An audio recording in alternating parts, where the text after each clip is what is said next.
उस स्थान पर आए हैं जहां भारत मंडपम के प्रारंभ में दुनिया के सभी बड़े बड़े दिग्गज नेता 2 दिन बैठकर के यहां पर विश्व के भविष्य की चर्चा की थी।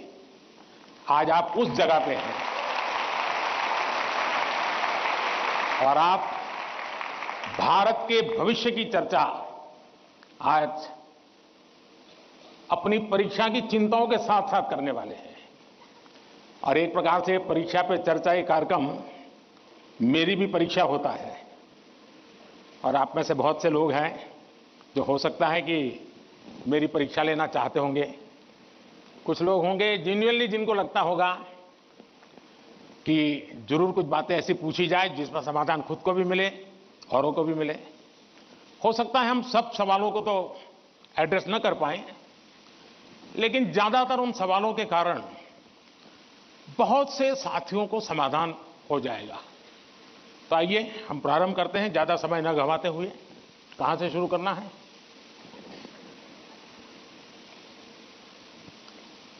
प्रधानमंत्री जी, आपके प्रेरक वचनों के लिए हार्दिक आभार। यही जज्बा रहा तो मुश्किलों का हल निकलेगा। जमीन बंजर हुई तो क्या वहीं से जल निकलेगा। कोशिश जारी रख कुछ कर गुजरने की, इन्हीं रातों के दामन से सुनहरा कल निकलेगा। इन्हीं रातों के दामन से सुनहरा कल निकलेगा।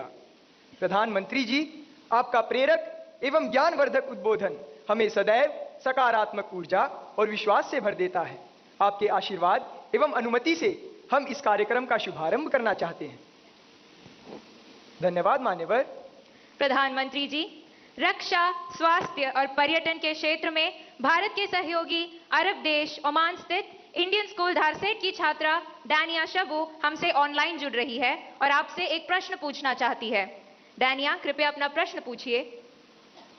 Respected Prime Minister, I am Dania Shabu Varghese of Class 10 from Indian School Darsit, Oman.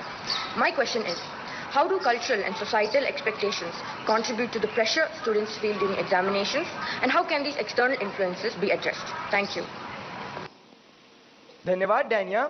Sir, विश्व के सबसे बड़े लोकतंत्र भारत की राजधानी दिल्ली स्थित गवर्नमेंट सर्वोदय बाल विद्यालय बुराड़ी से मोहम्मद अर्श हमसे ऑनलाइन जुड़ रहे हैं और आपसे अपने मन के संदेह का निवारण चाहते हैं।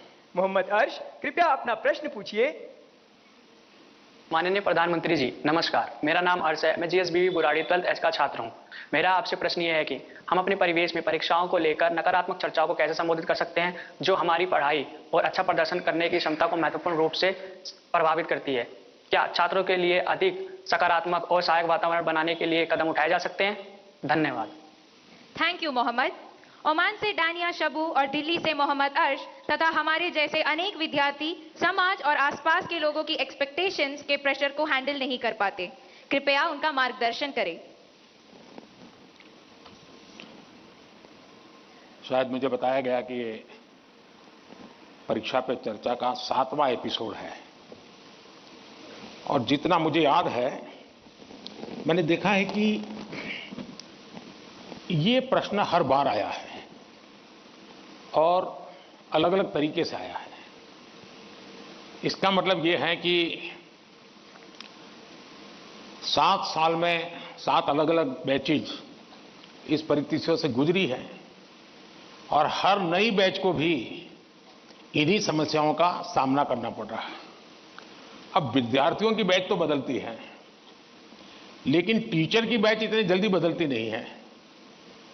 अगर टीचर्स ने इन अब तक जितने मेरे एपिसोड हुए हैं उसमें मैंने इन बातों का जो वर्णन किया है, अगर उसका कुछ न कुछ उन्होंने अपने स्कूल में एड्रेस किया हो तो शायद हम इस समस्या को धीरे धीरे कम कर सकते हैं।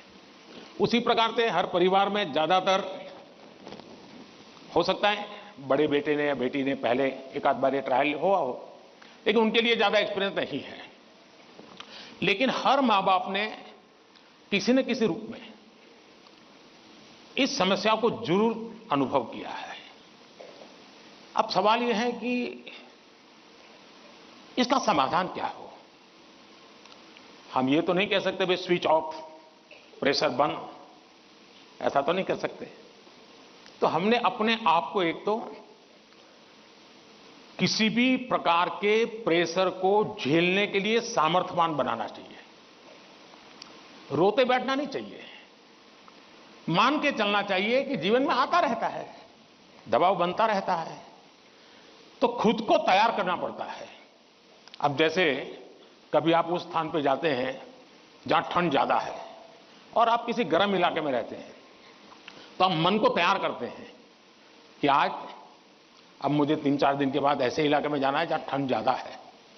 तो मन से आप तैयार करते हैं तो धीरे धीरे तो लगता है, पहुंचने के बाद कभी लगता है यार मैंने तो सोचा था उससे तो ठंड कम है, क्योंकि आपने मन से तय कर लिया है। और इसलिए आप टेम्परेचर कितना है कितना नहीं वो देखने की जरूरत नहीं पड़ती, आपका मन तैयार हो जाता है। वैसे ही दबाव को हमने अपने तरीके से मन से एक बार इस स्थिति से जीतना है, ये तो संकल्प करना होता है। दूसरा, ये जरा दबाव के प्रकार देखें। एक तो दबाव होता है खुद ने ही जो अपने लिए तय करके रखा है कि सुबह 4 बजे उठना ही उठना है, रात को 11 बजे तक पढ़ना ही पढ़ना है, आपने तो इतने आंसर सॉल्व करके ही जीतना है, और बड़ा दबाव खुद ही अनुभव करते हैं। मैं समझता हूं कि हमने उतना स्ट्रेच नहीं करना चाहिए कि जिसके कारण हमारी एबिलिटी ही टूट जाए। हमने स्लोली इंक्रीमेंट करना चाहिए। चलिए भाई, कल मैंने 7 क्वेश्चन सॉल्व किए थे रात को, आज 8 करूंगा। फिर मुझे वरना मैं 15 तय करूं और 7 ही कर पाऊं तो सुबह उठता है यार देखो कल तो कर नहीं पाए, आज करूंगा। तो एक खुद भी दबाव के प्रेशर पैदा करते हैं।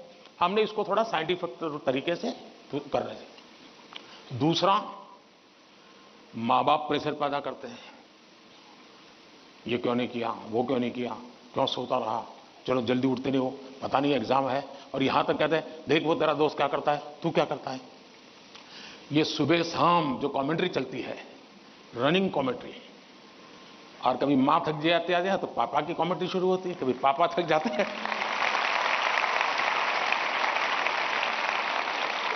तो बड़े भाई की कमेंट्री शुरू हो जाती है, और वो अगर कम पढ़ता है तो स्कूल में टीचर की। फिर या तो कुछ लोग ऐसा है जा तुमको जो करना है कर लो, मैं अपना ऐसे ही रहूंगा। कुछ लोग इसे सिंसियर लेते हैं, लेकिन ये दबाव का दूसरा प्रकार है। तीसरा ऐसा भी होता है कि जिसमें कारण कुछ नहीं, समझ का अभाव है, और बिना कारण उसको हम संकट मान लेते हैं। जब एक्चुअली करते हैं तो लगता है नहीं यार इतना मुश्किल नहीं था, मैंने बेकार में दबाव झेलता रहा। तो मुझे लगता है कि एक तो इनको पूरे परिवार ने, टीचर ने, सबने मिलकर के एड्रेस करना होगा। सिर्फ स्टूडेंट एड्रेस कर लेगा, सिर्फ पेरेंट्स एड्रेस कर लेंगे, इतने से बात बननी नहीं है। और मैं मानता हूं कि ये लगातार परिवारों में भी बातचीत होती रहनी चाहिए। हर परिवार ऐसे स्थितियों में कैसे हैंडल करता है उसकी चर्चाएं होनी चाहिए। उसकी एक सिस्टमेटिक थियरी के बजाय हमने धीरे धीरे चीजों को इवॉल्व करना चाहिए। अगर ये इवॉल्व करते हैं तो मुझे पक्का विश्वास है कि हम इन चीजों से बाहर निकल के आते हैं। धन्यवाद।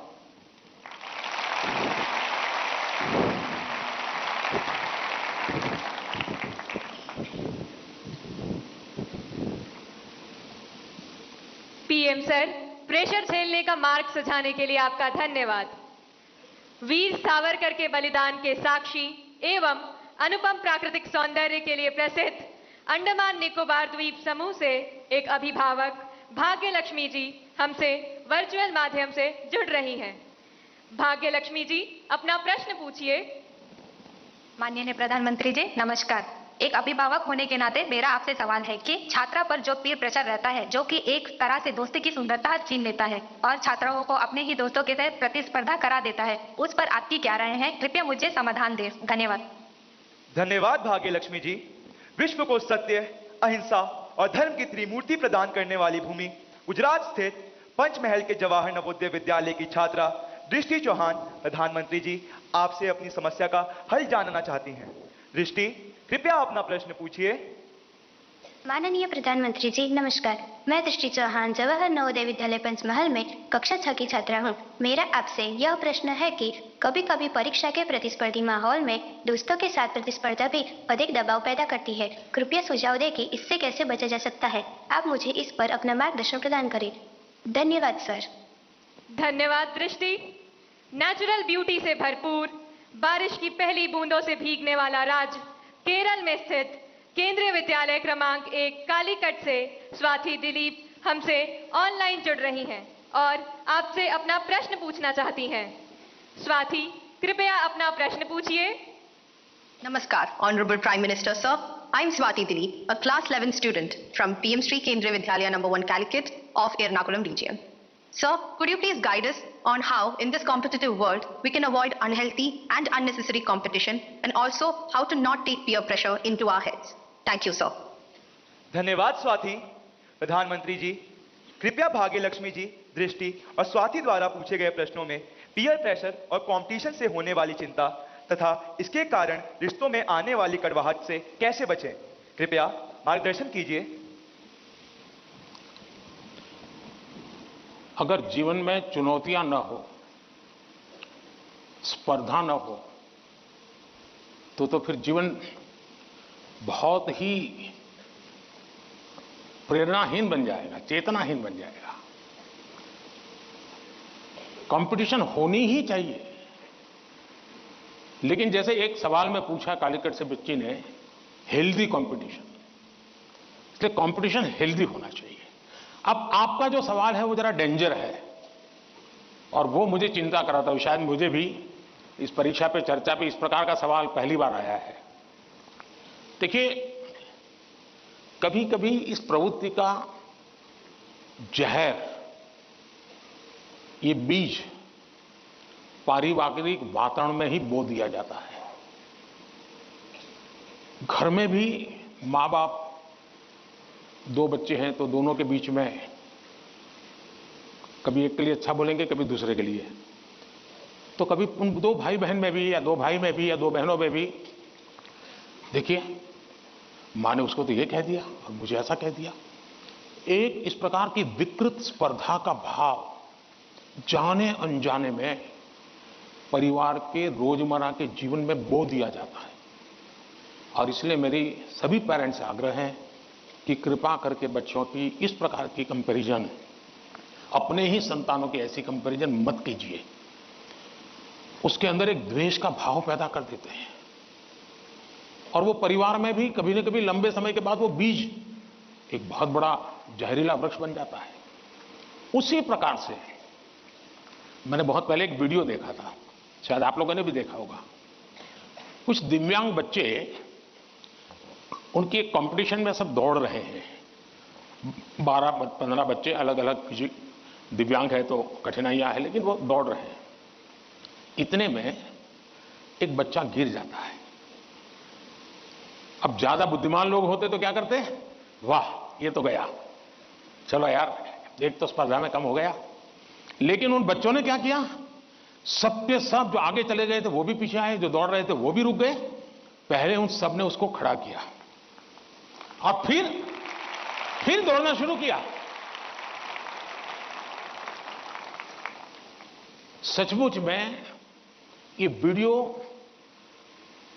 दिव्यांग बच्चों के जीवन का भले होगा, लेकिन हम लोगों को भी ये बहुत बड़ी प्रेरणा और बहुत बड़ा संदेश दे देता है। अब तीसरा विषय है कि आपके दोस्त से आपको किस चीज की स्पर्धा है भाई। मान लीजिए 100 मार्क्स का पेपर है, अगर आपका दोस्त 90 ले गया तो क्या आपके लिए 10 मार्क बचा है क्या? आपके लिए 10 मार्क बचा है क्या? आपके लिए भी तो 100 है ना। तो आपको उससे स्पर्धा नहीं करनी है, खुद से करनी है। खुद से करनी है कि वो 100 में से 90 लाया, मैं 100 में से कितना लाऊं। उससे द्वेष करने की जरूरत ही नहीं है। एक्चुअली तो वो आपके लिए इंस्पिरेशन बन सकता है। और अगर यही मानसिकता रहेगी तो क्या करेंगे आप, अपने से तेज तर्रार व्यक्ति को दोस्ती नहीं बनाएंगे। आप ऐसे जिसकी कुछ चलती नहीं बाजार में, उसी को दोस्त बनाएंगे और खुद बड़े ठेकेदार बन के घूमते रहोगे। सचमुच में तो हमसे प्रतिभावान दोस्त ढूंढने चाहिए। हमने जितने ज्यादा प्रतिभावान दोस्त मिलते हैं उतना हमारा भी तो काम बढ़ता है, हमारा स्पिरिट भी तो बढ़ता है। और इसलिए कभी भी हमने इस प्रकार का ईर्ष्या भाव कतई ही अपने मन में नहीं आने देना चाहिए। और तीसरा, मां बाप के लिए भी बहुत बड़ा चिंता का विषय है। मां बाप हर बार अपने बच्चों को कोसते रहे, देख तू खेलता रहता है, देख वो किताबें पढ़ता है, तू ये करता रहता है, देख वो पढ़ता है, यानी वो भी हमेशा उसी का उदाहरण देते हैं। तो फिर आपके दिमाग में भी यही एक मानदंड बन जाता है। कृपा करके मां बाप इन चीजों से बचे। कभी कभी तो मैंने देखा है कि जो मां बाप अपने जीवन में ज्यादा सफल नहीं हुए हैं, जिनको अपने पराक्रम, अपनी सफलताएं, अपनी सिद्धियों के विषय में दुनिया को कुछ कहने को नहीं है, बताने को नहीं है, तो वे अपने बच्चों का रिपोर्ट कार्ड ही अपना विजिटिंग कार्ड बना देते हैं। किसी को मिलेंगे, अपने बच्चे की कथा सुनाएंगे। अब ये जो नेचर है वो भी एक प्रकार से बच्चे के मन में एक ऐसा भाव भर देता है कि मैं तो सब कुछ हूं, अब मुझे कुछ करने की जरूरत नहीं है। वो भी बहुत नुकसान करता है। सचमुच में तो हमें अपने दोस्त में से ईर्ष्या भाव के बजाय उसके सामर्थ्य को ढूंढने का प्रयास करना चाहिए। उसके अंदर अगर मैथमेटिक्स में एक्सपर्टाइज है, मेरी कम है, मेरे टीचर से ज्यादा अगर मेरा दोस्त मुझे मैथमेटिक्स में मदद करेगा तो वो मेरी साइकी समझ करके करेगा, और हो सकता है मैं भी उसी की तरह मैथमेटिक्स में आगे जाऊंगा। वो अगर लैंग्वेज में वीक है और मैं लैंग्वेज में मजबूत हूं, मैं अगर लैंग्वेज में उसकी मदद करता हूं, तो हम दोनों को एक दूसरे की ताकत जोड़ेगी और हम अधिक सामर्थ्यवान बनेंगे। और इसलिए कृपा करके हम अपने दोस्तों से स्पर्धा और ईर्ष्या के भाव में न डूबें। और मैंने तो ऐसे लोग देखे हैं कि खुद फेल हो जाए, लेकिन अगर दोस्त सफल हुआ है तो मिठाई वो बांटता है।